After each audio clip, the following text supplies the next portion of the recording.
एक व्यक्ति ने गुरुजी बनाए, आश्रम में रहने लगे। ध्यान से सुनो। अब गुरुजी की आज्ञा का पालन करना अपना धर्म समझता। एक दिन गुरु चेला दोनों यात्रा में निकले। अच्छा, गुरुजी घोड़े पर बैठे, अब चेला पैदल चल रहा है। चेला पैदल चल रहा है। कहाँ हो गया? कीड़े परेशान कर गए हैं? हम तो वैसे ही बोले थे 2 बजे से कथा रखा है। तो महाराज मूंगफली कौन देखे? कथा तो रोज रोज सुन लेंगे, मूंगफली थोड़े रोज रोज क्यों?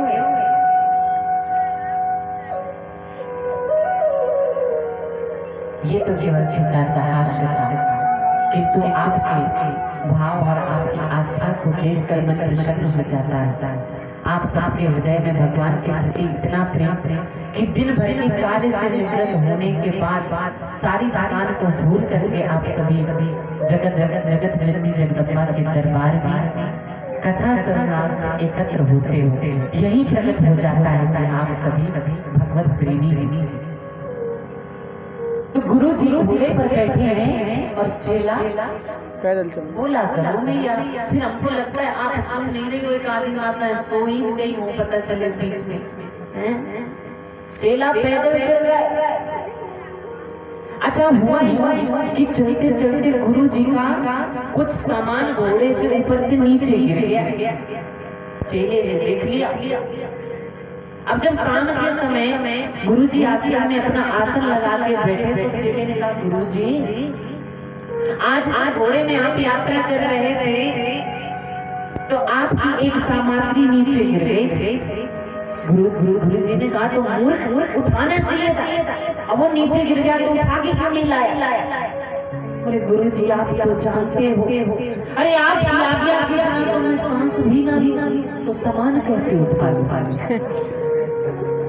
गुरु जी कहते हैं, धन्य हो तुम चेला नहीं, तुम गुरु हमें लगाए हो। बोले, आगे से अगर मैं घोड़े पर बैठकर चल रहा हूँ और कोई सामान नीचे गिर जाए तुम तुरंत उठा लेना और शाम के समय मेरे सामने रख देना। बोले, हाँ गुरु जी, अब आपने आज्ञा दे दी, अब काम बन जाएगा। एक दिन की बात है हमारा, गुरु चेला दोनों फिर निकले यात्रा में। आज फिर से महाराज चेला पैदल और गुरु जी घोड़े पर। लेकिन महाराज आज हुआ यूं कि गुरु जी की कोई सामग्री नीचे नहीं गिरी, लेकिन घोड़े ने लीद गिरा दिया। घोड़े ने लीद नीचे गिराई।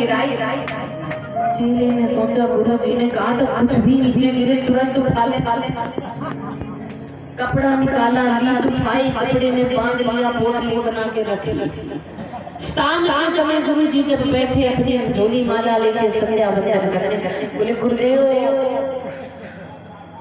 बोलो बेटा।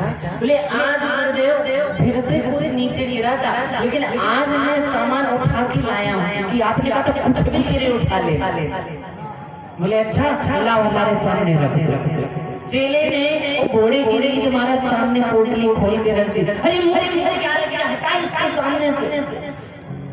बोले, गुरुजी अब आपकी आज्ञा थी तो मैं उठा लाया। तुझे इतना विवेक नहीं है कौन सी वस्तु उठानी है कौन सी नहीं? बोले, गुरुजी आप ऐसा करो, आज मुझे बता दो कौन कौन सी चीज उठानी है और कौन कौन सी चीज नहीं उठानी, नहीं तो मैं तो सभी उठा लूंगा। ऐसा करो, एक सूची बनवा दो।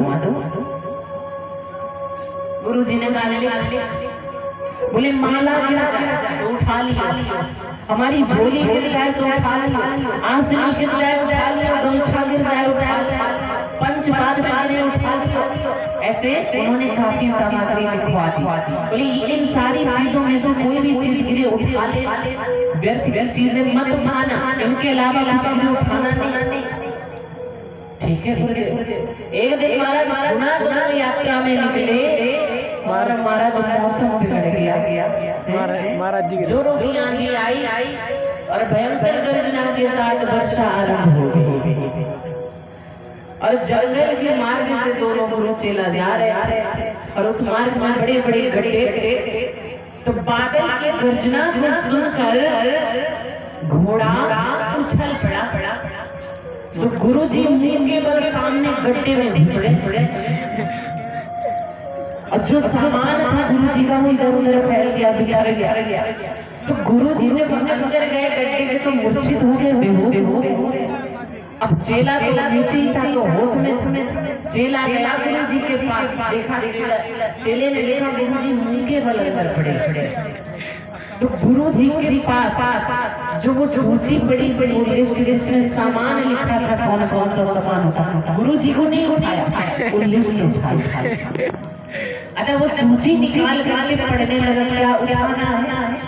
पहले लिखा था माला उठानी, माला ढूंढ के रखे। अब क्या उठाना है? बोले पंचपात्र ढूंढ के रखे। सारा सामान जो लिखा था खोज करके ढूंढ के रख लिया और एक वृक्ष के नीचे बैठ गया। गुरुजी को होश आवे, गुरुजी को होश आया, अरे मूर्ख मर गया, मुझे गड्ढे से बाहर निकाल। चेला आया, गुरु को बाहर निकाल। बोले मैं इतनी देर से मुंह के बल गड्ढे में पड़ा था, तूने मुझे उठाया क्यों नहीं? बोले गुरुजी आप तो जानते हो कि आपकी आज्ञा के बिना तो हम सांस भी ना ले सकते। और आप ही की आज्ञा दिया कि इस सूची में जिन जिन चीजों का नाम लिखा है उन्हीं चीजों को उठाना है। गुरुजी मैंने कई बार सूची को पढ़ा, इसमें आपका नाम था ही नहीं, तो फिर मैं आपने कैसे उठा? तो हमारे कई बार चेले लोग गुरुजी की ऐसे सेवा करते हैं और ऐसे सेवा कौन करता है भैया? गुरुजी हैं जो कलयुग के वशीभूत हो चुके हैं, जिन्हें ये बात का ज्ञान नहीं है कि गुरु होता क्या है।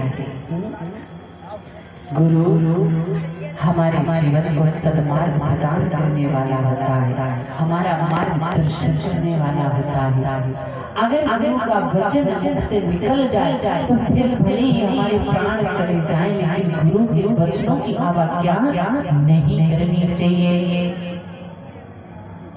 गुरु के वचन टूटना चाहिए, सत्य सुगम न सिद्ध।